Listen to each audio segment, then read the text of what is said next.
श्री वाहिगुरु साहिब जी। एक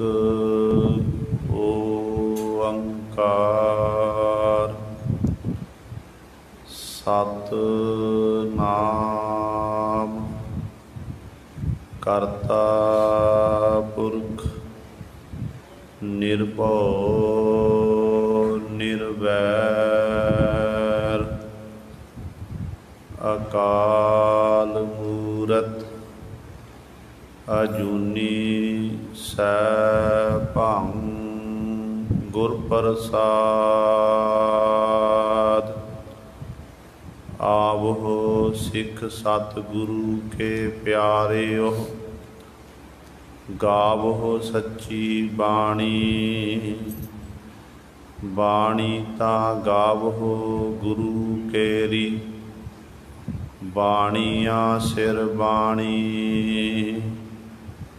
जिनको नदर कर्म होवै, हिरदै तिना समाणी। पीवो अमृत सदा रहो हर रंग, जपियो सारंग पाणी। कह नानक सदा गावो, एह सच्ची बाणी। बाणी गुरु गुरु है बाणी, विच बाणी अमृत सारे। गुर बाणी कहै सेवक जन मानै, परतख गुरु निस्तारे। सो कहो टल गुर सेविया, अहनिस सहज सुभाए। दर्शन परसिया गुरु कै, जन्म मरण दुख जाए। होवै सिफत खसामदी, नूर अरसो कुरसो झटिया। तुद डिठे सच्चे पातशाह, मल जन्म जन्म दी कटिया। सज्जन सच्चा पातशाह, सिर साहांदै साहो। जिस पास बैठिया सोहिया, सबना दा बेसाहो। सतनाम श्री वाहिगुरु साहिब जी। सोरठ महला पंजवा। परमेसर दिता बन्ना, दुख रोग का डेरा पन्ना। आनंद करह नर नारी, हर हर प्रभ कृपा धारी। परमेसर दिता बन्ना, दुख रोग का डेरा पन्ना। आनंद करह नर नारी, हर हर प्रभ कृपा धारी। संत हो सुख होआ सब थाई, पार ब्रह्म पूरन परमेसर। रब रहया सबनी जाई, रहाओ तुर की बाणी आई। तिन सगली चिंत मिटाई, दयाल पुरख मेहरबाना। हर नानक साच वखाना, धुर की बाणी आई। तिन सगली चिंत मिटाई, दयाल पुरख मेहरबाना। हर नानक साच वखाना।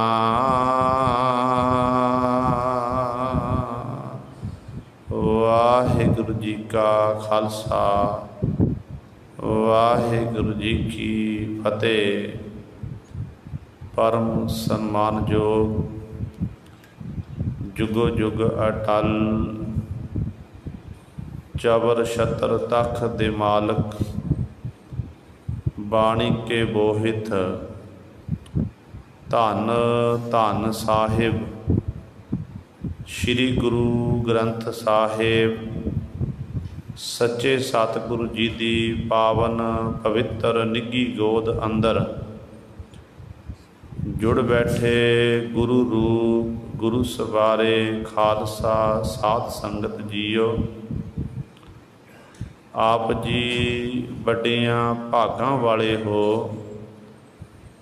ਜੋ ਦਸ਼ਮੇਸ਼ ਪਿਤਾ ਗੁਰੂ ਕਲਗੀਧਰ ਸਤਿਗੁਰੂ ਅੰਮ੍ਰਿਤ ਕੇ ਦਾਤੇ ਸਰਬੰਸ ਦਾਨੀ ਸਹਿਬੇ ਕਮਾਲ ਧੰਨ ਧੰਨ ਸਾਹਿਬ ਸ਼੍ਰੀ ਗੁਰੂ ਗੋਬਿੰਦ ਸਿੰਘ ਮਹਾਰਾਜ ਜੀ ਦੀ ਚਰਨ ਛੋਹ ਧਰਤੀ ਮਹਾਨ ਪਵਿੱਤਰ ਅਸਥਾਨ ਗੁਰਦੁਆਰਾ ਮੰਜੀ ਸਾਹਿਬ ਆਲਮਗੀਰ ਵਿਖੇ ਅੰਮ੍ਰਿਤ ਵੇਲੇ ਤੋਂ ਹਾਜ਼ਰੀਆਂ ਭਰ ਕੇ ਸਤ ਸੰਗਤ ਕਰਕੇ ਸਤਿਗੁਰੂ ਜੀ ਦੀਆਂ ਖੁਸ਼ੀਆਂ ਪ੍ਰਾਪਤ ਕਰ ਰਹੇ ਹੋ।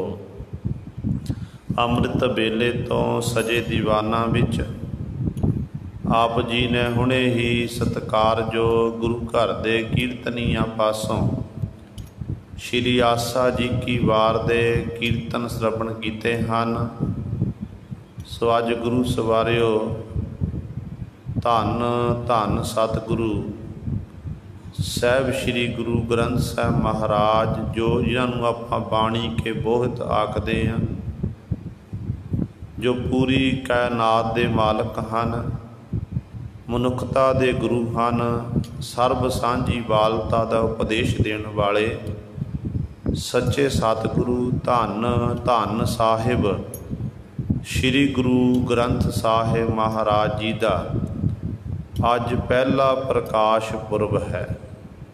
ਸੋ ਸਾਰੀਆਂ ਸੰਗਤਾਂ ਨੂੰ ਧੰਨ ਧੰਨ ਸਾਹਿਬ ਸ਼੍ਰੀ ਗੁਰੂ ਗ੍ਰੰਥ ਸਾਹਿਬ ਮਹਾਰਾਜ ਜੀ ਦੇ ਪਹਿਲੇ ਪ੍ਰਕਾਸ਼ ਪੁਰਬ ਦੀ ਲੱਖ ਲੱਖ ਵਧਾਈ।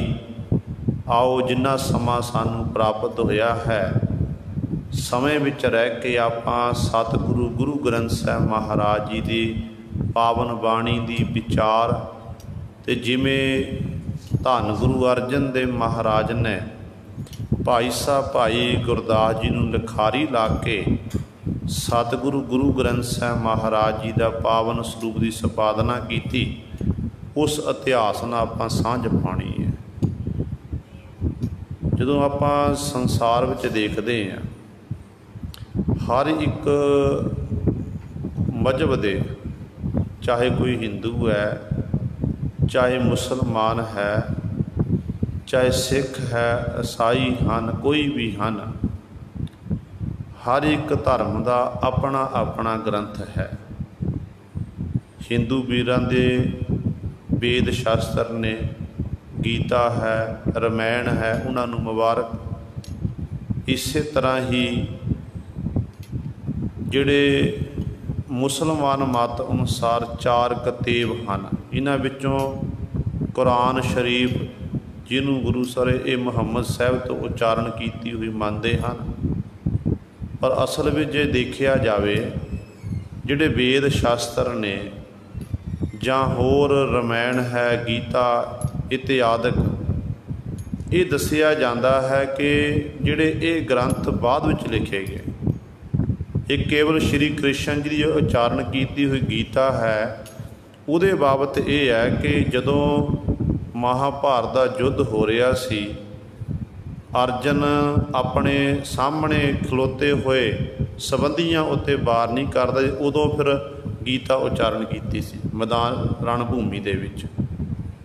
ਅਤੇ ਬਾਕੀ ਜਿੰਨੇ ਵੀ ਗ੍ਰੰਥ, ਚਾਹੇ 4 ਵੇਦ ਨੇ, ਪੁਰਾਣ ਇਤਿਆਦਿਕ ਨੇ, ਇਹ ਰਿਸ਼ੀਆਂ ਮੁਨੀਆਂ ਨੇ ਉਚਾਰਨ ਕੀਤੇ ਨੇ, ਇਹ ਬਾਅਦ ਵਿੱਚ ਉਚਾਰਨ ਕੀਤੇ ਗਏ ਹਨ। ਅਤੇ ਇਸੇ ਤਰ੍ਹਾਂ ਜਿਹੜੀ ਕੁਰਾਨ ਸ਼ਰੀਫ ਹੈ 4 ਗ੍ਰੰਥ ਨੇ ਇਹਨਾਂ ਦੇ, ਅਤੇ ਉਹਨਾਂ ਵਿੱਚ ਜਿਹੜੀ ਕੁਰਾਨ ਸ਼ਰੀਫ ਮੁਹੰਮਦ ਸਾਹਿਬ ਵੱਲੋਂ ਉਚਾਰਨ ਕੀਤੀ ਹੋਈ ਮੰਨਦੇ ਹਨ। ਪਰ ਇਤਿਹਾਸਕਾਰ ਲਿਖਦੇ ਨੇ ਕਿ ਮੁਹੰਮਦ ਸਾਹਿਬ ਦੇ ਸਰੀਰ ਛੱਡਣ ਤੋਂ ਬਾਅਦ ਕਈ ਸਾਲ ਬਾਅਦ ਇਹ ਜਿਹੜੀ ਹੈ ਕੁਰਾਨ ਸ਼ਰੀਫ ਸੰਸਾਰ ਵਿੱਚ ਹੋਈ ਸੀ। ਅਤੇ ਇਸੇ ਤਰ੍ਹਾਂ ਹੀ ਜਿਹੜੇ ਈਸਾਈ ਮਤ ਅਨੁਸਾਰ ਗੁਰੂ ਸਵਾਰਿਓ ਇਹ ਬਾਈਬਲ ਨੂੰ ਆਪਣਾ ਸਭ ਕੁਝ ਮੰਨਦੇ ਹਨ, ਉਹਦੇ ਅਨੁਸਾਰ ਆਪਣਾ ਜੀਵਨ ਨੂੰ ਬਤੀਤ ਕਰਦੇ ਨੇ। ਸਿੱਖਾਂ ਲਈ ਧੰਨ ਗੁਰੂ ਗ੍ਰੰਥ ਸਾਹਿਬ ਮਹਾਰਾਜ ਬਾਹੋ ਬਾਹੋ ਬਾਣੀ ਨਿਰੰਕਾਰ ਹੈ, ਇਸ ਜੀਵੜ ਅਵਰ ਨਾ ਕੋਏ। ਕਿਉਂਕਿ ਗੁਰੂ ਗ੍ਰੰਥ ਸਾਹਿਬ ਮਹਾਰਾਜ ਗੁਰੂ ਕਾਲ ਤੋਂ ਹੀ ਇਹ ਲਿਖਣੀ ਪ੍ਰਾਰੰਭ ਹੋ ਗਈ ਬਾਣੀ। ਜਦੋਂ ਆਪਾਂ ਗੁਰੂ ਨਾਨਕ ਸਾਹਿਬ ਮਹਾਰਾਜ ਦਾ ਜੀਵਨ ਪੜ੍ਹਦੇ ਹਾਂ ਨਾ, ਭਾਈ ਸਾਹਿਬ ਭਾਈ ਗੁਰਦਾਸ ਜੀ ਨੇ ਲਿਖਣਾ ਕੀਤਾ ਹੈ ਕਿ ਆਸਾ ਹੱਥ ਕਿਤਾਬ ਕਸ਼। ਜਦੋਂ ਗੁਰੂ ਨਾਨਕ ਸਾਹਿਬ ਮਾ ਚੜ੍ਹਿਆ ਸੋਧਣ ਧਰਤ ਲੁਕਾਈ, ਜਗਤ ਦੇ ਭਲਾ ਕਰਨ ਹਿਤ ਪਾਤਸ਼ਾਹ ਜੀ ਥਾਵਾਂ ਥਾਵਾਂ 'ਤੇ ਵਿਚਰੇ ਨੇ। ਗੁਰੂ ਨਾਨਕ ਸਾਹਿਬ ਮਹਾਰਾਜ ਦੇ ਕਰ ਕਮਲਾਂ ਵਿੱਚ ਇੱਕ ਕਹਿੰਦੇ ਆਸਾ ਦਾ ਅਰਥ ਹੈ ਸੋਟੀ, ਛੋਟਾ ਜਿਹਾ ਡੰਡਾ ਸੀ, ਅਤੇ ਕਛ ਵਿੱਚ ਕਿਤਾਬ ਸੀ। ਕਿਤਾਬ ਤੋਂ ਭਾਵ ਉਹ ਕਾਪੀ ਜਿਹਦੇ ਉੱਤੇ ਗੁਰੂ ਨਾਨਕ ਪਾਤਸ਼ਾਹ ਮਹਾਰਾਜ ਬਾਣੀ ਉਚਾਰਨ ਕਰਦੇ ਸੀ ਅਤੇ ਨਾਲ ਨਾਲ ਸਤਿਗੁਰੂ ਲਿਖ ਲੈਂਦੇ ਸੀ। ਇਹ ਜਿਹੜਾ ਬਾਣੀ ਦਾ ਖਜ਼ਾਨਾ, ਪਿਓ ਦਾਦੇ ਕਾ ਖੋਲ ਡਿੱਠਾ ਖਜ਼ਾਨਾ ਤਾਂ ਮੇਰਾ ਮਨ ਭਿਆ ਨਿਧਾਨਾ। ਇਹ ਖਜ਼ਾਨਾ ਸਤਿਗੁਰੂ ਗੁਰੂ ਨਾਨਕ ਪਾਤਸ਼ਾਹ ਇਕੱਤਰ ਕਰਦੇ ਰਹੇ। ਜਿੱਥੇ ਸਤਿਗੁਰੂ ਆਪਣੀ ਬਾਣੀ ਉਚਾਰਨ ਕੀਤੀ ਲਿਖਦੇ ਸਨ, ਉੱਥੇ ਜਿੱਥੇ ਰੱਬ ਦੇ ਪਿਆਰੇ ਭਗਤ ਜਨ ਜਿਨ੍ਹਾਂ ਦੀ ਬਾਣੀ ਧੰਨ ਗੁਰੂ ਗ੍ਰੰਥ ਸਾਹਿਬ ਦਰਜ ਹੈ, ਜਿੱਥੇ ਜਿੱਥੇ ਉਹਨਾਂ ਦੇ ਗੱਦੀ ਨਸ਼ੀਨ ਪ੍ਰਾਪਤ ਹੁੰਦੇ ਸਨ, ਉਹਨਾਂ ਕੋਲ ਜਾ ਕੇ ਮਿਲਣਾ, ਉਹਨਾਂ ਨਾਲ ਵਿਚਾਰ ਚਰਚਾ ਕਰਨੀ। ਉਹਨਾਂ ਪਾਸੋਂ ਫਿਰ ਜਿਹੜੀ ਉਹ ਗੁਰਬਾਣੀ ਦੀਆਂ ਪੋਥੀਆਂ ਹੁੰਦੀਆਂ ਸੀ ਲਿਖੀਆਂ ਹੋਈਆਂ ਭਗਤ ਸਾਹਿਬਾਨਾਂ ਵੱਲੋਂ, ਉਹ ਸਤਿਗੁਰੂ ਜੀ ਉਹ ਵੀ ਉਤਾਰਾ ਕਰ ਲੈਂਦੇ ਸੀ। ਅਤੇ ਇਸ ਤਰ੍ਹਾਂ ਗੁਰੂ ਸਵਾਰਿਓ ਜਿੰਨੀ ਵੀ ਇਹ ਗੁਰੂ ਗ੍ਰੰਥ ਸਾਹਿਬ ਮਹਾਰਾਜ ਦੀ ਪਾਵਨ ਬਾਣੀ ਹੈ, ਇਹ ਸਤਿਗੁਰੂ ਪਾਤਸ਼ਾਹ ਮਹਾਰਾਜ ਰਚੈਤਾ ਸਤਿਗੁਰੂ ਆਪ ਹਨ, ਕਿਸੇ ਹੋਰ ਨੇ ਨਹੀਂ ਲਿਖਣਾ ਕੀਤੀ। ਸਤਿਗੁਰੂ ਨੇ ਕੋਲ ਬੈਠ ਕੇ ਭਾਈ ਗੁਰਦਾਸ ਜੀ ਨੂੰ ਲਖਾਰੀ ਲਾ ਕੇ ਇਹ ਗੁਰੂ ਗ੍ਰੰਥ ਸਾਹਿਬ ਮਹਾਰਾਜ ਦਾ ਪਾਵਨ ਸੁਣ ਲਿਖਣਾ ਕੀਤਾ ਹੈ। ਕਿਉਂ ਲੋੜ ਪਈ? ਹੁਣ ਇੱਥੇ ਸਵਾਲ ਪੈਦਾ ਹੁੰਦਾ ਕਿ ਸਤਿਗੁਰੂ ਨੂੰ ਕਿਉਂ ਲੋੜ ਪਈ ਗੁਰੂ ਗ੍ਰੰਥ ਸਾਹਿਬ ਮਹਾਰਾਜ ਦੀ ਪਾਵਨ ਬੀੜ ਲਿਖਾਉਣ ਦਾ? ਇਤਿਹਾਸਕ ਹਵਾਲਿਆਂ ਤੋਂ ਪਤਾ ਲੱਗਦਾ ਹੈ ਕਿ ਉਦੋਂ ਇਹੋ ਜਿਹੇ ਸ਼ਰਾਰਤੀ ਲੋਕ, ਸ਼ਰਾਰਤੀ ਅਨਸਰ ਜੋ ਅੱਜ ਵੀ ਹਨ, ਉਦੋਂ ਵੀ ਸੀ। ਅਤੇ ਇਹ ਲੋਕ ਕੀ ਕਰਦੇ ਸੀ, ਕਵੀ ਜਨ ਆਪਣੀ ਕਵਿਤਾ ਉਚਾਰਨ ਕਰਨੀ ਅਤੇ ਕਵਿਤਾ ਦੇ ਥੱਲੇ ਫਿਰ ਨਾਨਕ ਨਾਮ ਲਿਖ ਦੇਣਾ। ਕਿ ਪਤਾ ਹੈ ਕਿ ਗੁਰੂ ਨਾਨਕ ਪਾਤਸ਼ਾਹ ਦੀ ਬਾਣੀ ਚਾਹੇ ਗੁਰੂ ਅੰਗਦ ਦੇਵ ਮਹਾਰਾਜ ਦੀ ਹੋਵੇ, ਚਾਹੇ ਗੁਰੂ ਅਮਰਦਾਸ ਪਾਤਸ਼ਾਹ ਦੀ ਹੋਵੇ, ਚਾਹੇ ਗੁਰੂ ਰਾਮਦਾਸ ਪਾਤਸ਼ਾਹ 5ਵੇਂ ਪਾਤਸ਼ਾਹ ਅਤੇ ਇਸੇ ਤਰ੍ਹਾਂ 9ਵੇਂ ਪਾਤਸ਼ਾਹ ਦੀ। ਅਤੇ ਉਹਨਾਂ ਨੂੰ ਪਤਾ ਹੈ ਕਿ ਜੇ ਬਾਣੀ ਦੇ ਵਿੱਚ ਸਾਰੀਆਂ ਜਿੰਨੀਆਂ ਵੀ ਗੁਰੂ ਸਾਹਿਬਾਨਾਂ ਦੀ ਬਾਣੀ, ਚਾਹੇ ਕਿਸੇ ਪਾਤਸ਼ਾਹ ਦੀ ਬਾਣੀ ਹੋਵੇ, ਅਤੇ ਥੱਲੇ ਨਾਨਕ ਨਾਮ ਆਉਣਾ ਹੈ। ਅਤੇ ਭੋਲੀਆਂ ਭਾਲੀਆਂ ਸੰਗਤਾਂ ਨੂੰ ਪਤਾ ਨਹੀਂ ਲੱਗਦਾ ਸੀ। ਨਾਨਕ ਨਾਮ ਸੁਣ ਕੇ ਸੰਗਤਾਂ ਇਹ ਸੋਚਦੀਆਂ ਸੀ ਕਿ ਇਹ ਗੁਰੂ ਨਾਨਕ ਪਾਤਸ਼ਾਹ ਮਹਾਰਾਜ ਦੀ ਬਾਣੀ ਹੈ, ਸਤਿਗੁਰਾਂ ਦੀ ਬਾਣੀ ਹੈ, ਗੁਰੂ ਦੀ ਬਾਣੀ ਹੈ। ਅਤੇ ਇੱਕ ਦਿਨ ਸਤਿਗੁਰੂ ਗੁਰੂ ਅਰਜਨ ਦੇਵ ਮਹਾਰਾਜ ਦੀਵਾਨ ਸਜੇ ਨੇ। ਸਜੇ ਹੋਏ ਦੀਵਾਨਾਂ ਦੇ ਵਿੱਚ ਰਾਗੀ ਸਿੰਘਾਂ ਨੇ ਕੀਰਤਨ ਕੀਤਾ।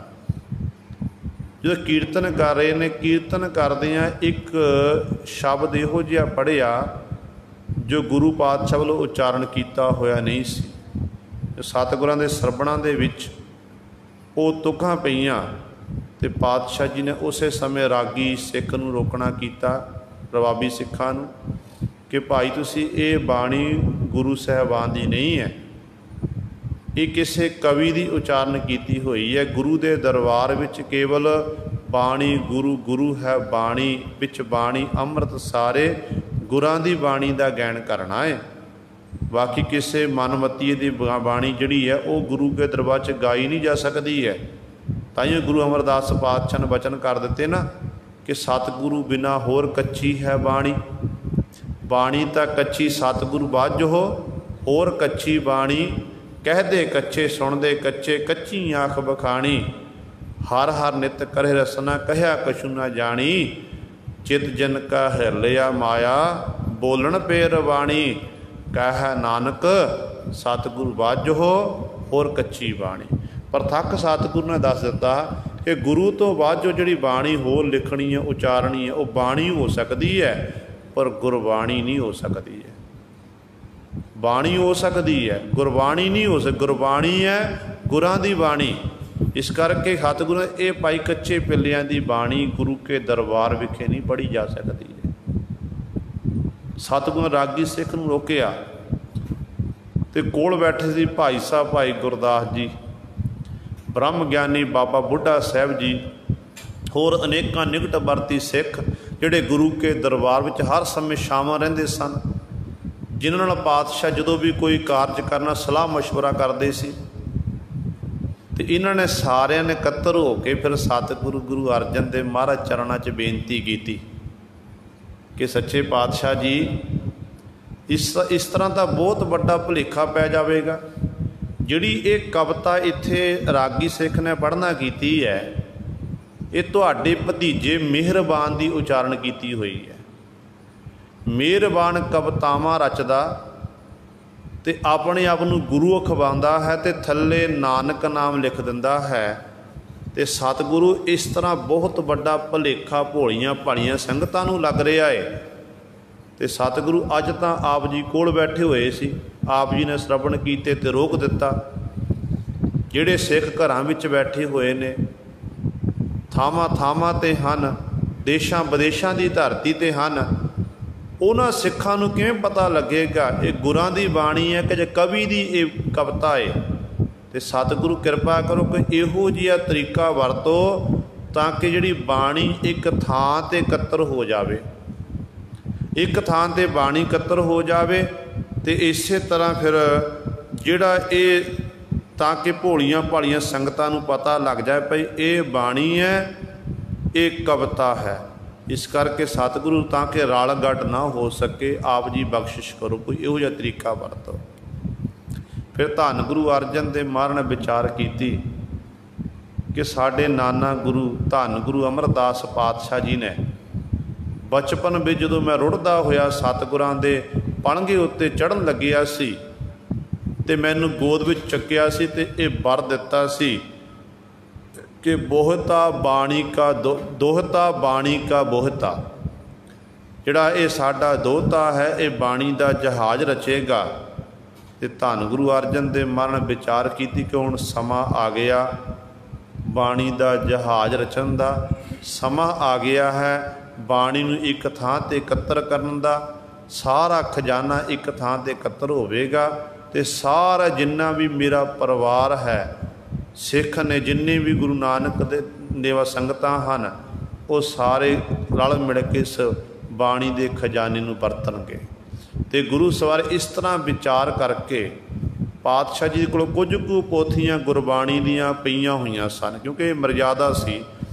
जदों गुरु नानक साहब महाराज ने गुरु अंगद देव महाराज नूं गुरियाई बख्शिश की है, इतिहासकार लिखते ने कहते जिथे सतगुरु जी ने 5 पैसे नारियल रख के 3 परिक्रमा कीतियां सन, उत्थे गुरु नानक साहब महाराज ने वो जिहड़ी गुरबाणी सतगुरु अपने को लिखते सन, वो पोथियां गुरबाणी दियां, वो पोथियां धन गुरु अंगद देव महाराज नूं देना कीतियां सी। ते गुरु अंगद देव महाराज ने अगों फिर गुरु अमरदास पातशाह नूं देना कीतियां। गुरु अमरदास पातशाह महाराज ने गुरु रामदास पातशाह महाराज नूं, ते इस तरह गुरु रामदास पातशाह ने अगे गुरु अर्जन देव महाराज नूं देना कीतियां सन। पर बहुत तादाद भी जिहड़ियां पोथियां इतिहासकार भी लिखते हैं गुरप्रताप सूच ग्रंथ मुताबक, तो इस तरह ज्ञानी ज्ञान सिंह मुताबक कि बहुत सारी जिहड़ियां पोथियां सन बाबा मोहन जी कोल भी पईयां होईयां सन। तो गुरु अर्जन देव महाराज ने भाई गुरदास जी नूं भेजिया। बाबा मोहन जी ने पोथियां देण तो इनकार कर दिता, खाली मुड़ के आ गए। बाबा बुढ़ा साहब जी गए, ये भी खाली मुड़ के आए। फिर अखीर ते सतगुरु आप गए ने ते गुरबाणी दीयां पोथियां लैके आए ने। गुरबाणी दीयां पोथियां लैके आए ते जिथे जदों आपां हरमंदर साहब जाते हैं, जिथे दुख भंजनी बेरी है, दुख भंजनी बेरी दे नाल एक थड़ा बनिया होया, बिल्कुल नाल एक थड़ा बनया होया, वो थड़े का इतिहास है। कहते जदों सतगुरु जी गोइंदवाल साहब तो पोथियां लैके आए सी ना, तो उस थड़े उत्ते विराजमान कीतियां सी, उत्थे रखियां सी पातशाह जी ने। तो गुरु सवारिओ इस तरह फिर सतगुरु जी ने कोई थां लिखी, किस थां ते गुरु ग्रंथ साहब महाराज का जिहड़ा है संपादना की जाए। जिथे अज गुरुद्वारा रामसर साहिब है, इतिहासकार लिखते ने, कहते सब तो पहला सतगुरु जी ने एक छोटा जिहा सरोवर बनाना किया, मिट्टी पुटाई है, सरोवर तैयार होया, ਉਹਦੇ आले दुआले तंबू शमियाने जिथे स्थान बनया ना, इत्थे सतगुरु की तंबू लाना कीते सन, शमियाने लगे हुए इस उस समय। एक इस तरह सतगुरु जी ने गुरु सवारिओ ये सारी तैयारी करवाई। भाई साहब भाई गुरदास जी नाल लिया, ते नाल ब्रह्म ज्ञानी बाबा बुढ़ा साहब जी उत्ते इन्ना विश्वास सी गुरु अर्जन देव महाराज का कि सतगुरु जी ने आखना कीता कि बाबा जी असी हुण कारज करन जा रहे हैं, इस कारज करन लई बड़ा समा लगेगा, ते असी हरमंदर साहब बहुत घट आवांगे, ते जिन्नी भी हरमंदर साहब की जिम्मेवारी है ये सारी तुहाडी है, हुण तुसां ने साਂਭਣਾ है, ते असी वो कारज नूं सिरे चढ़ दईए। ते गुरु सवारे इस तरह बाबा बुढ़ा साहब जी नूं जिम्मेवारी सौंपी, ते अखीर ते सतगुरु भाई गुरदास जी नूं नाल लैके कलमां लै लईआं, कलमां घट लईआं, स्याही लई है, ते कागज लए ने, ते भाई साहब भाई गुरदास जी नूं लखारी ला दित्ता, कहण लगे लिखो। सब तो पहला सतगुरु कहण लगे एक, आपां आम तौर पर एक ओंकार इकट्ठा पढ़ जाते हैं, नहीं ये वखरा है, एक वखरा ते ओंकार वखरा। बाणी एक तो शुरू होंदी है, परमात्मा भाव कहण दा कि इस गुरु ग्रंथ साहब महाराज दे विच केवल एक दी गल कीती गई है, एक तो बिना दूजा कोई नहीं। सतगुरु ने वचन कर दिते कि एको है भाई, एको है साहिब मेरा, एको है, एक परमात्मा, ते एक ओंकार सतगुरु जी ने लिखवाया। फिर सतगुरु जी ने गुरु नानक पातशाह महाराज की पावन बाणी जपजी साहिब, जपजी साहिब सोदर, सोदर तो बाद गुरु सवारे फिर सोले साहिब की पावन बाणी, सोले साहिब की पावन बाणी 13 अंक तक गुरु सवारे ये बाणी लिखाई है। उस तो बाद फिर पहला राग रखाया जिहदा नाम है रागां विच श्री राग है जे सच धरे प्यार। श्री राग की आरंभता हुई, तो श्री राग दे विच सतगुरु पातशाह महाराज ने ते गुरु सवारे तरतीब देखो किवें देना कीती। पहला बड़े सतगुरु की बाणी, गुरु नानक पातशाह की बाणी, फिर गुरु अंगद देव महाराज की बाणी, फिर गुरु अमरदास पातशाह की बाणी, फिर गुरु रामदास पातशाह की बाणी, फिर गुरु सवारिओ उस तो बाद सतगुरु ने अपनी बाणी पंजवें गुरदेव ने बाणी लिखाई।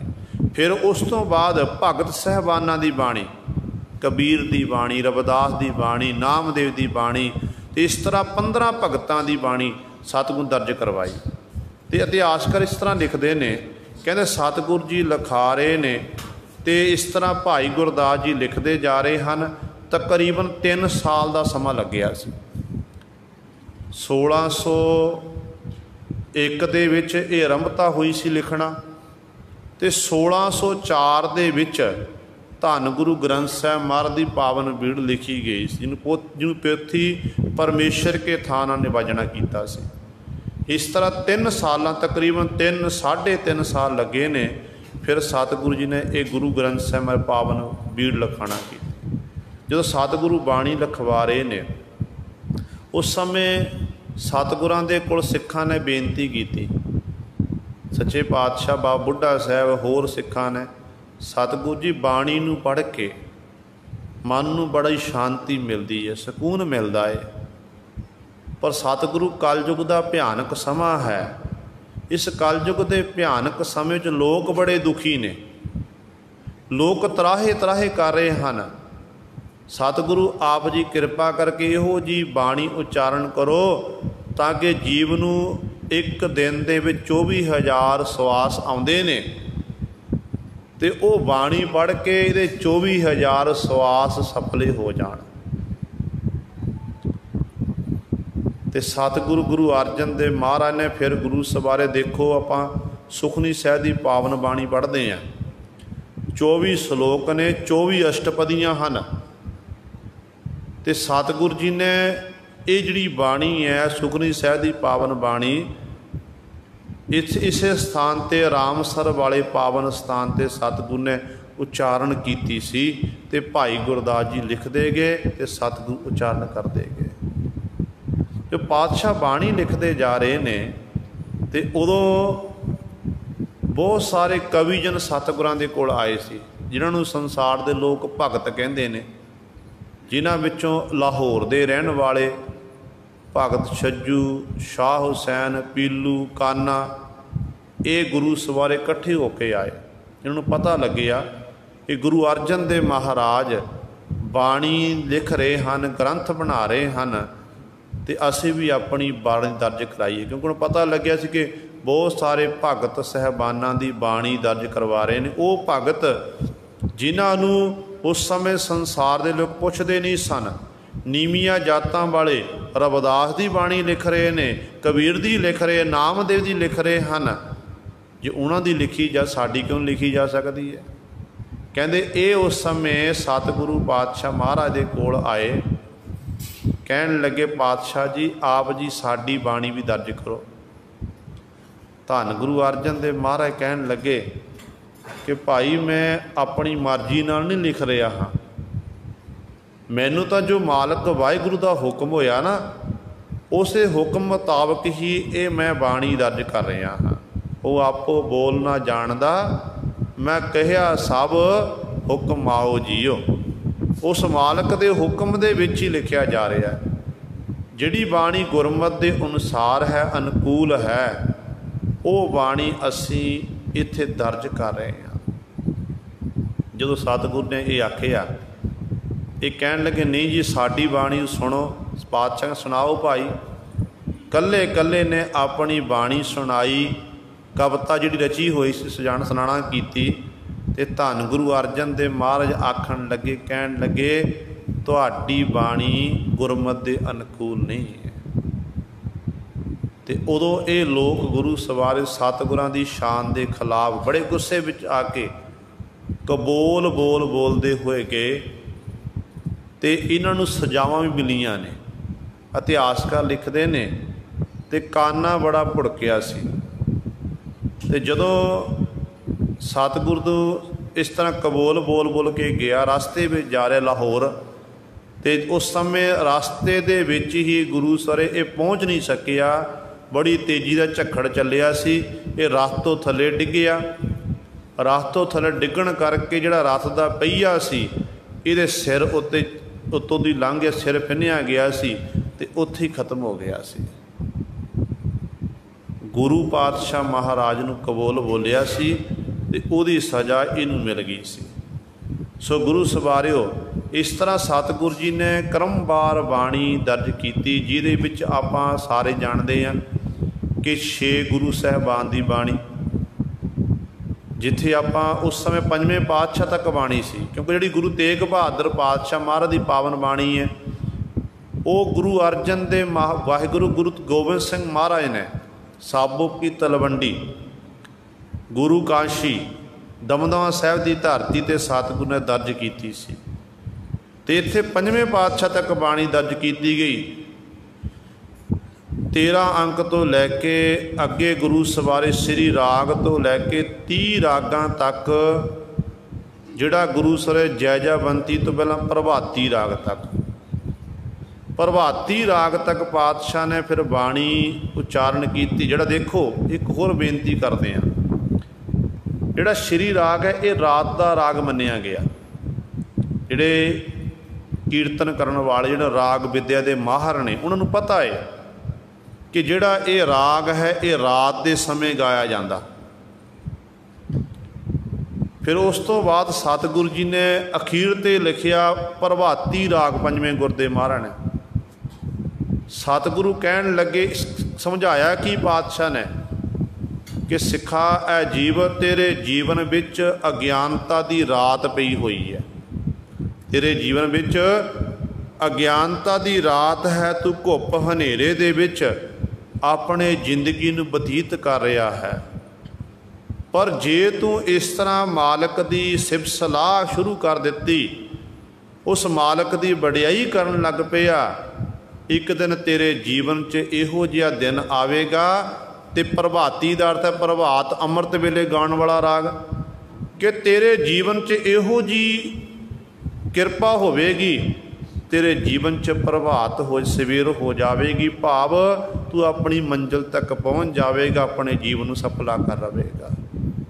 फिर गुरु सवारियो सतगुरु ने प्रभाती राग उचारण किया अखीर ते। फिर उस तो बाद देखो किमें गुरु तेग बहादुर पातशाह के विचार किमें मिलते हैं। जो साबो की तलवंडी दमदम साहिब की धरती ते गुरु गोबिंद सिंह महाराज ने गुरु ग्रंथ साहिब महाराज की पावन बीड़ लिखी ना, लिखाई है भाई मनी सिंह नूं लिखारी ला के, ते सतगुरु ने अखीरला राग लिखता जैजाबंती राग। जैजाबंती राग जो गुरु तेग बहादुर पातशाह की बाणी है सारी उहदे विच, ते उहदे विच जैजाबंती तो भाव की है, जो जीवन च प्रभात आ गया, जीवन च सवेर हो गई,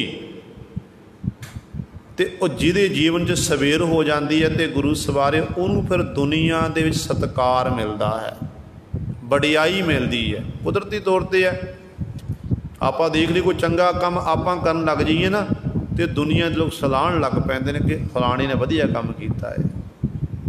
प्रेमा भगती करन वालियां दे जीवन विच प्रभात आउंदी है, तो प्रभात तो बाद फिर गुरु सर उन्हों की जय जयकार होने लग पैंदी है। तो पातशाह ने फिर जैजाबंती राग उचारण करता कि भाई तेरे जीवन च फिर जय जयकार होवेगी, तेरी जय जयकार, तू मालिक की जय जयकार कर, दुनिया के लोग तेरी जय जयकार करनगे। तो गुरु सवारे इस तरह सतगुरु जी ने फिर ये गुरु ग्रंथ साहिब महाराज की पावन बीड़ लिखी।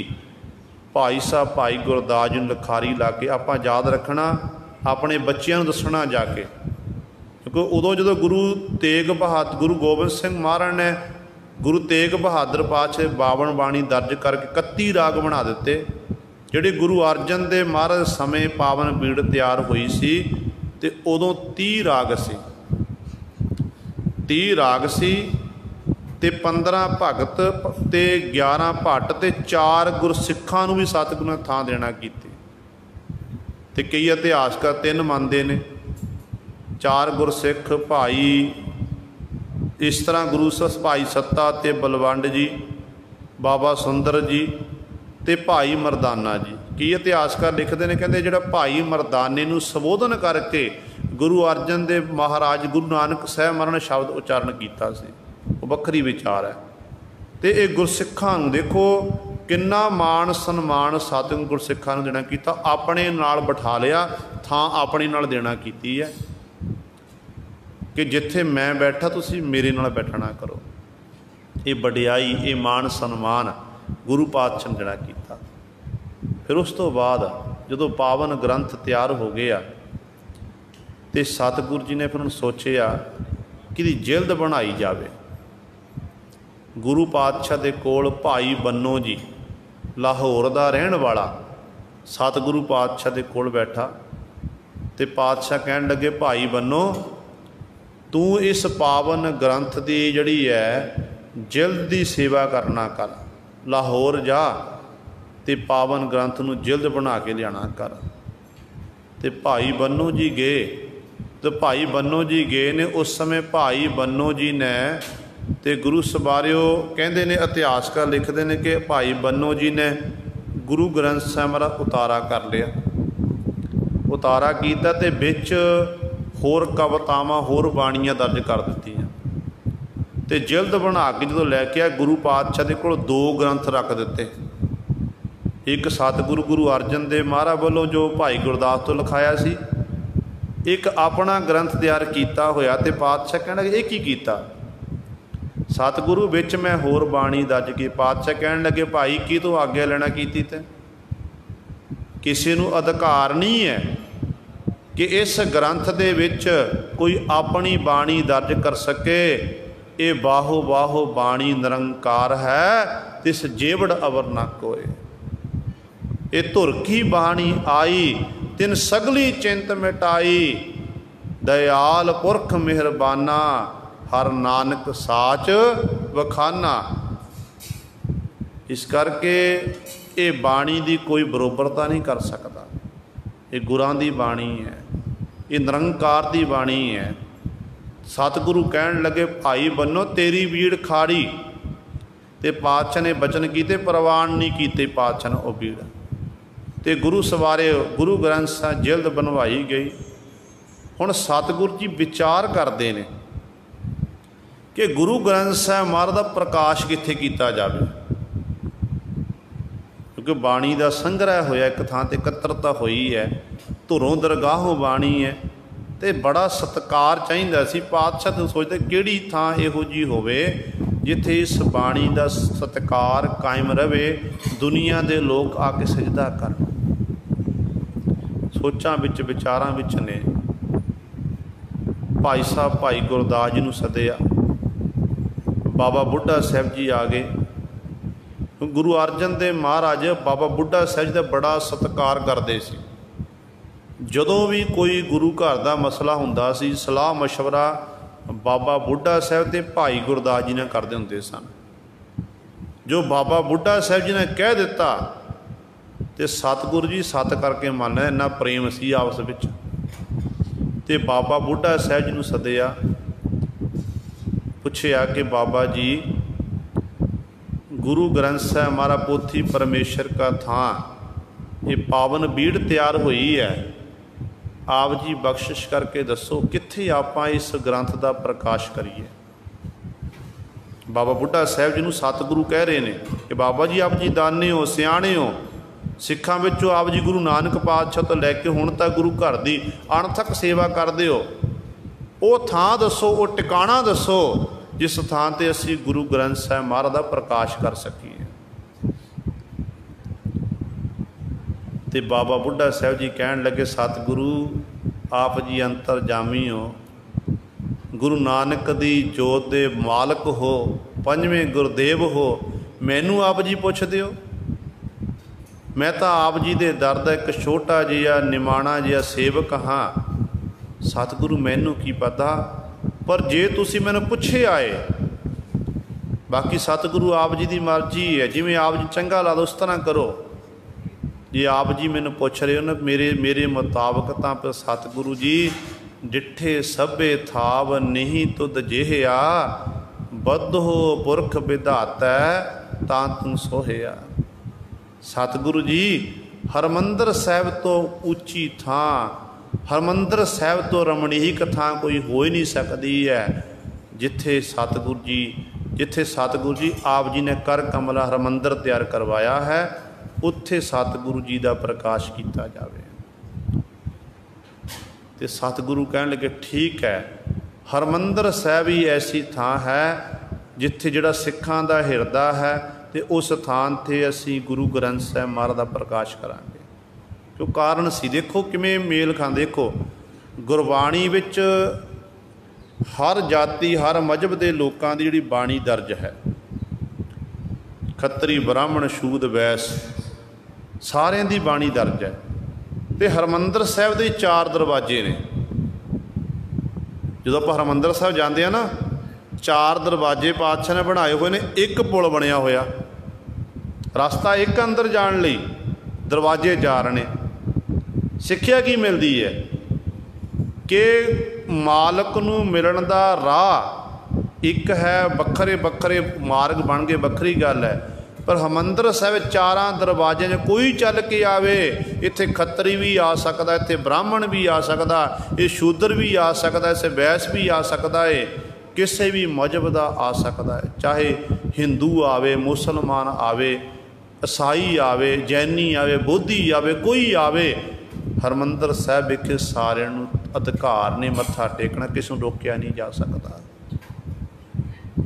तो मार्ग एक है मिलन का, उस मालक नूं मिलण एक दी गल है।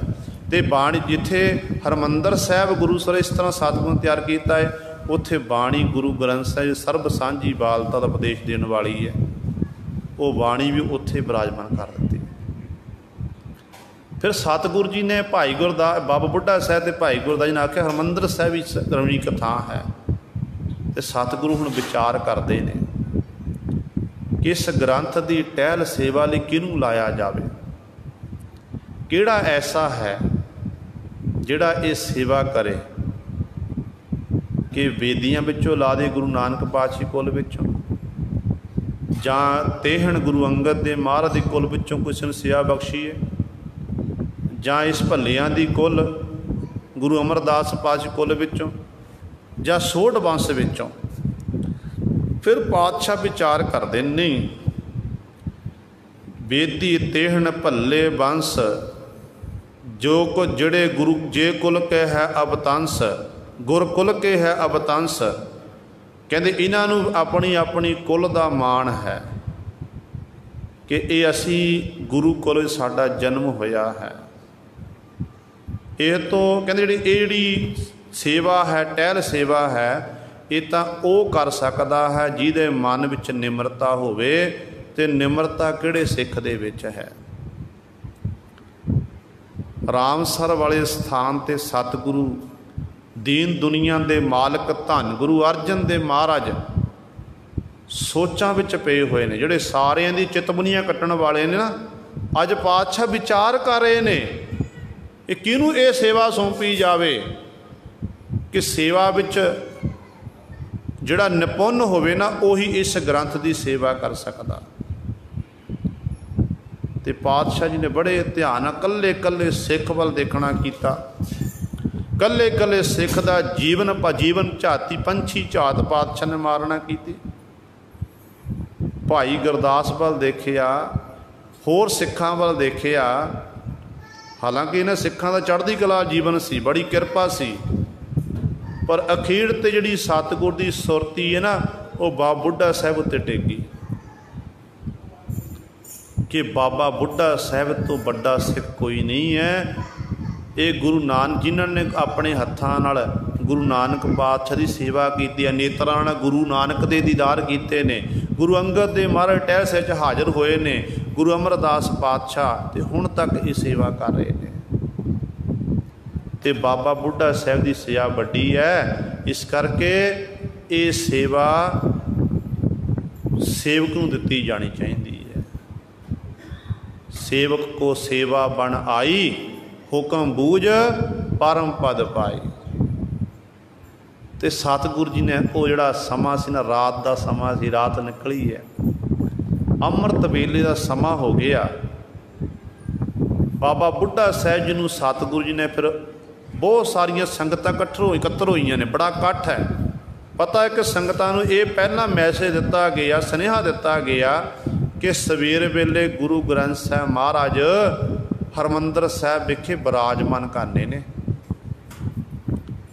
ਬਹੁਤ ਸਾਰੀਆਂ ਸੰਗਤਾਂ, ਸਾਹਿਬਜ਼ਾਦਾ ਹਰਗੋਬਿੰਦ ਸਾਹਿਬ ਮਹਾਰਾਜ ਜੀ ਨਾਲ ਨੇ ਉਸ ਸਮੇਂ ਰਾਮਸਰ ਵਾਲੇ ਸਥਾਨ 'ਤੇ। ਅਤੇ ਕਹਿੰਦੇ ਨੇ ਉਸ ਸਮੇਂ ਸਤਿਗੁਰੂ ਜੀ ਨੇ ਬਾਬਾ ਬੁੱਢਾ ਸਾਹਿਬ ਜੀ ਨੂੰ ਬਚਨ ਕੀਤੇ ਕਿ ਬਾਬਾ ਬੁੱਢਾ ਸਾਹਿਬ ਜੀ ਇਸ ਗ੍ਰੰਥ ਨੂੰ ਆਪਣੇ ਸੀਸ ਉੱਤੇ ਲੈਣਾ ਕਰੋ।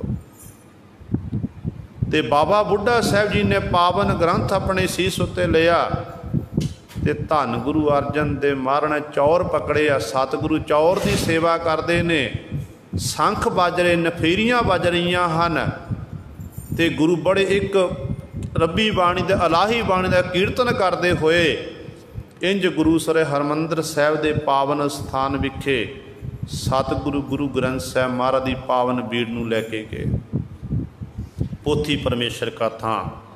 ਅਤੇ ਸਤਿਗੁਰੂ ਜੀ ਨੇ ਉਹ ਉੱਧਰ ਰਾਗੀ ਸਿੱਖ ਜਿਹੜੇ ਸਨ ਉਹ ਬਾਰ ਪੜ੍ਹ ਰਹੇ ਸਨ, ਪਾਵਨ ਗ੍ਰੰਥ ਪੀੜੇ ਸਮੇਤ ਬਿਰਾਜਮਾਨ ਕੀਤਾ।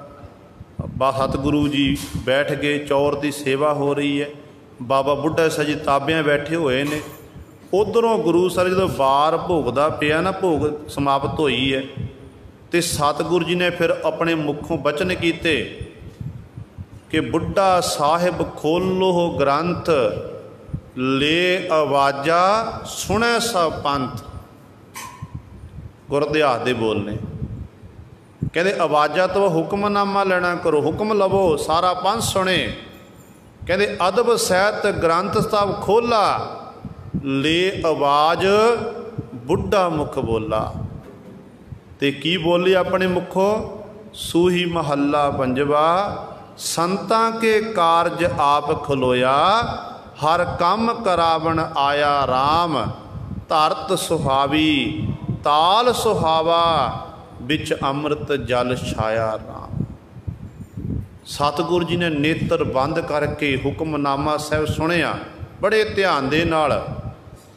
फिर गुरु सवार जो हुक्मनामे की समाप्ति हुई है, पर इतिहासकार लिखते हैं सतगुरु ने बाबा बुढ़ा साहब जी नूं आखिया कि जपजी साहब का पाठ करो। जपजी साहब का पाठ किया गया। फिर उस तो उपरंत जिमें अज भी उही मर्यादा चली आ रही है। अज का दिन गुरुसर रामसर वाले स्थान तो एक महान नगर कीर्तन कढ़िया जाता, जो हरमंदर साहब विखे जग की समाप्ति होंदी है। तो वह अज भी याद उस तरह अमृत वेले तो प्रारंभ होंदी है। तो सतगुरु जी ने गुरु से बड़े ध्यान दे नाल हुक्मनामा श्रवण किया, जपजी साहब का पाठ होया, अरदासा किया गया, अरदास हुई है। तो सतगुरु फिर काफ़ी समा इस तरह बैठे बराग विच, धन गुरु अर्जन देव महाराज बराग विच आ गए सी कि एडा वड्डा कारज दादा गुरु नाना गुरु के बचनों चेता कर रहे हैं कि मेरे नाना गुरु ने बचन किए सी, साडा दोहता बाणी का बोहता है। वो नाना गुरु के बचन भी सत्य हो गए, तो मैनू एडा वड्डा मान सन्मान मिल गया। तो पहला हुक्मनामा सिख पंथ दे विच, संतां के कारज आप खलोया, हर कम करावन आया राम, धरत सुहावी ताल सुहावा, बिच अमृत जल छाया राम। सिख पंथ दे विच 4 हुक्मनामे जो सानू हर गुरु नानक लेवा सिख नूं याद होने चाहिए हैं। जदों गुरु ग्रंथ साहिब वाला प्रकाश होया तो संतां के कारज आप खलोया, ये पहला हुक्मनामा आया। फिर जदों गुरु कलगीधर पातशाह महाराज ने अबचल नगर हजूर साहब की धरती ते धन गुरु ग्रंथ साहब गुरता गद्दी की बख्शिश की, उदों सतगुरु ने आख्या सी कि आग्या भई अकाल की, तबै चलायो पंथ, सब सिखन को हुक्म है, गुरु मान्यो ग्रंथ, गुरु ग्रंथ जी मान्यो, प्रगट गुरां की देह, जो प्रभ को मिल बोच है, खोज शब्द मैं ले। ये दोहरा पढ़िया तो गुरु सवारे अरदासा सोधिया गया। गुरियाई दे सच्चे गुरु ग्रंथ साहब महाराज चरणा च पंज प्यारे साहबान लगे सन। अरदासा सोधिया गया। अरदासा सोधन उपरांत हुक्मनामा लिया गया। 1000 अंक ते हुक्मनामा आया। खुलिया कर्म कृपा पे ठाकुर, कीर्तन हर हर गाई। ये दूसरा हुक्मनामा सिख पंथ का जदों प्रकाश होया, संतां के कारज आप खलोया।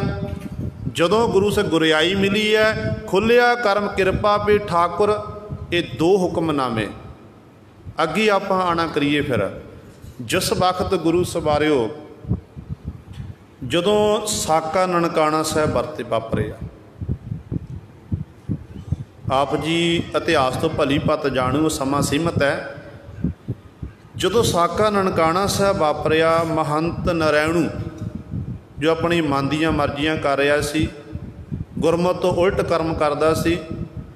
सिख संगतां जिहड़ियां शरधा भावना नाल गुरुद्वारा साहब विखे जांदियां सन, इन महंत नरैणू दे गुंडे उन्हां दी पत च लुट लैंदे सन। इहो जिहे हालात बन गए सन। ये शराब पींदा सी, ये पर इस्त्री का संग करता सी, ते ओहनूं जिहड़ा ननकाना साहब नूं गुरु सवारिया अपना प्रबंध खालसा पंथ अपने हत्थ विच लैण वास्ते एक जत्था तैयार होया सी, जिन्हां विचों करतार सिंह झब्बर ते एक बाबा लक्ष्मण सिंह धारोवाल, इन्होंने जत्था तैयार किया कि असी हरमंदर साहब बे ननकाना साहब जो गुरु नानक पास जन्म भूमि है, उस महंतू नरैणू पासों का छुड़ाना है, सिख संगतां दे हवाले करना प्रबंध सारा। तो अरदासा सोध के तुरे सन धारोवाल पिंड तो। अरदासा सोधिया, संगतां कत्तर हुई, सिंह कत्तर जत्था कत्तर होया, तो बाबा लक्ष्मण सिंह धारोवाल ने अपने घर में गुरु ग्रंथ साहिब महाराज स्वरूप प्रकाश किया होया। कहन लगे चलो आप जा रहे हैं तो सिख का काम है, जो सिख ने किसी कारज लिए जाना ना तो सिख पहला अपने गुरु का ओट आसरा तकता है। आप गुरु पातशाह के चरणों च बेनती करते हैं। कड़ाह प्रसादी देग तैयार करवाई गई। देग तैयार करवाने उपरंत जो हजूरी में देग सज के आ गई तो उदों अरदासा सोधिया गया गुरु सवारे। सच्चे पातशाह आप जी के पावन स्थान ननकाना साहब नूं महंत नरैणू पासों आज़ाद कराने संगत का जथा शांतमई ढंग दे नाल जा रहा, कोई जंग युद्ध करनी नहीं जा रहा। तो पातशाह कृपा करनी, आप जी सानू आग्या बख्शिश करना करो। तो गुरु सवारे फिर उत्थे ग्रंथी सिंह ने हुक्मनामा साहब लिया। जो मंगलाचरण करके रुमाला उत्तों चुक्या ना तो हुक्मनामा आया से, कोई आन मिलावै मेरा प्रीतम प्यारा, हों तिस पै आप बेचाई, दर्शन हर देखण कै ताई। जो पंक्ति आई ना कि तन मन काट काट सब अर्पी, बिच अग्नि आप जलाई। जो गुरु सवारे ये पंक्ति आई ना, हुक्मनामा समाप्त होया तो बाबा लक्ष्मण सिंह धारोवाल जी ने सारे जथे नूं संबोधन करके वचन किए कि भाई गुरु का हुक्म आ गया है।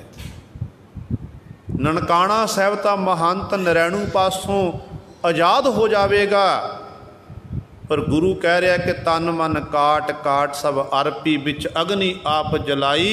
ये मेरा गुरु गुरु ग्रंथ साहिब महाराज कह रहे ने, उत्थे साडे शरीर के टुकड़े टुकड़े हो सकते हैं, उत्थे सानू अग च भी सड़ना पवेगा।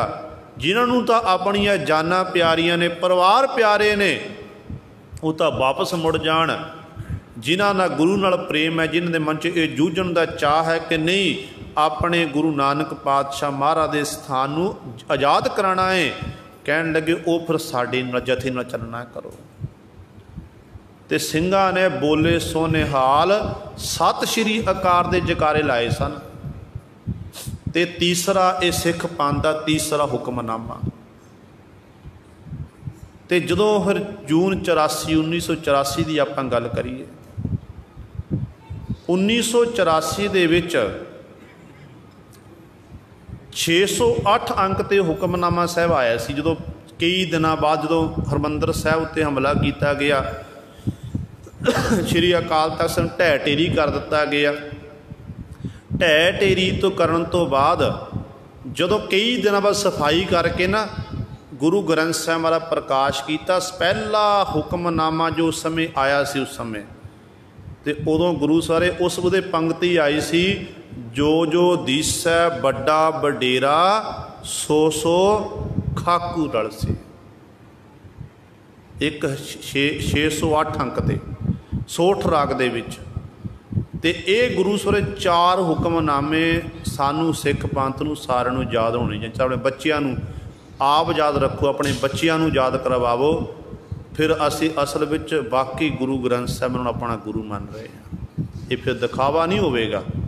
अज आप केवल बहुत दर्ज केवल मत्था टेकण दा सीमत हाँ, तो अपने आप पढ़ो, बच्चिआं नूं पढ़ावो कि आ हुक्मनामे जीवन काल याद रखने। 4 हुक्मनामे जो आए ने, तो सतगुरु जी ने गुरु सवारे इस तरह गुरु ग्रंथ साहिब महाराज का प्रकाश हो गया। फिर जो हुक्मनामा साहब आया, सतगुरु बाद कुछ समा सतगुरु कोल बैठे रहे, फिर पातशाह बाहर आ गए। फिर उस समय भाई बाबा बुढ़ा साहब जी सतगुरां कोल चल के आए कि सच्चे पातशाह जी आप जी की कृपा सदका हरमंदर साहब विखे धन गुरु ग्रंथ साहिब महाराज का प्रकाश तो हो चुका है। ये तो दिन वेले सतगुरु इत्थे विराजमान होणगे, पर सतगुरु रात वेले आपां कित्थे विराजमान करांगे? रात का किहड़ा टिकाणा किहड़ा है दसो?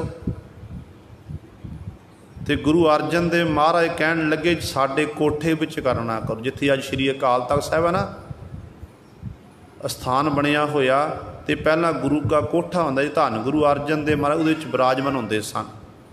कहन लगे सतगुरु कहें साडे कोठे विच विराजमान करो कि सतगुरु जी तुहाडा पलंघा वखरा ला दईए।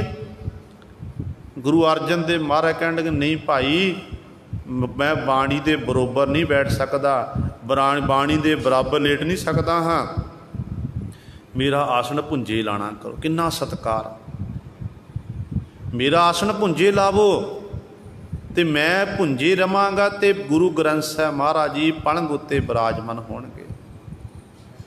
तो सत जदों आपां जांदे ना कोठा साहिब अकाल तख्त साहिब ते दर्शन दीदारे करिया करो, जदों एक दे चिट्टे रंग की चादर विछी हुंदी थल्ले, वो चादर अज भी इस गल की गवाही दिंदी है कि जदों गुरु अर्जन देव महाराज ने जदों सतगुरु पाद गुरु ग्रंथ साहिब कोठे वेखे विराजमान होए ने, सतगुरु ने भुंजे चादर विछाई सी ते पातशाह उत्थे गुरु सवारिया आप भुंजे पैंदे सन ते सतगुरु गुरु ग्रंथ साहिब पलंग उत्ते विराजमान करते सी। अज भी वो मर्यादा कायम है। चादर नूं एवें ना समझो कि चादर विछी हुई है, मानो ये समझना करो कि गुरु अर्जन देव महाराज अज भी उत्थे विराजमान ने, भुंजे आत्मिक तौर पर सतगुरु विराजमान ने, उस याद नूं ताज़ा किया जा रहा है। तो सतगुरु गुरु ग्रंथ साहिब महाराज ऐसे सतगुरु दीन दयालु सतगुरु का अज पहला प्रकाश पुरब है।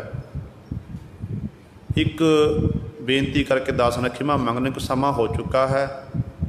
भाई गुरदास जी के बचन ने कहते ने, जैसे हीरा हाथ में तनक सो दिखाई देत, मोल किए दमकन भरत भंडार जी। भाई गुरदास जी कहते ने कि जिमें एक हीरा छोटा जिहा हुंदा, हत्थ विच पकड़िया कोई भार नहीं लगता, वजन नहीं लगता, पर जदों उस हीरे नूं जोहरी पा जाके मुल पाया जाता है, उत्थों फिर माया मिलती है, कहते भंडारे भर जाते हैं। इस तरह जिहड़े गुरु ग्रंथ साहिब महाराज जी हैं, इन्हां दे शब्द ये ना सोचो कि छोटे छोटे अखर ने, छोटिया छोटिया तुक्कां नहीं। जदों आपां सतगुर की बाणी नूं पढ़ांगे, सतगुर का एक एक अखर एक एक शब्द सिख लई हीरा है गुरु सवारियो। क्योंकि ये प्यो दादे का खोल डिठा खजाना, ता मेरा मन भया निधाना। खावो खर्चो रल मिल भाई, तोट ना आवे बद हो जाए। तो जिन्ना आपां सतगुरु का सत्कार करांगे, सत्कार तो भाव की है, ये नहीं कि आपां रुमाले विच गुरु ग्रंथ साहिब लपेटिया होया ते मत्था टेकी जी वार वार, नहीं, ये सत्कार नहीं है। गुरु साहिब मुबारक है गुरु ग्रंथ साहिब मत्था टेकना, पर असल सत्कार की है कि सतगुर की पावन बाणी एक ओंकार तो लैके 18 10 20 तक पढ़नी, फिर बाणी विचारनी कि मेरा गुरु की कह रहा तो मैं की कर रहा। कहते हैं जिवें एक पिता ने अपने बच्चे नूं दित्ती, उहदा अंतिम समा आ गया, तो बच्चे नूं एक अपने 2 बच्चे सन, एक कहते कीमती वस्तुआं देतियां, रमाले च लपेट कपड़े लपेट के कि आ तुसीं साडा खजाने नूं साਂਭ के रखना, सत्कार करना। हुण पुत्तरां ने गुरु सर एक ने ट्रंक दे विच रख लिया, एक बड़े सोहना थां बना के उहदे धूप बत्ती करदा निता प्रति। जिहड़ा एक है गुरु सवारियो, उन्हें जो पिता जी के बचन ने कल्ले कल्ले बचनां नूं गुरु सवारियो पढ़िया तो नोट करता गया।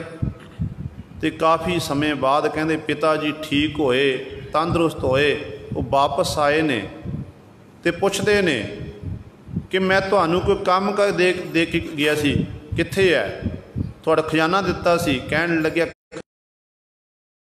जी आ देखो, मैं सोहणे रमाले ला के धूप बत्ती धुका के मैं बड़ा सत्कार करदा हाँ, मैं निता प्रति मत्था टेकदा।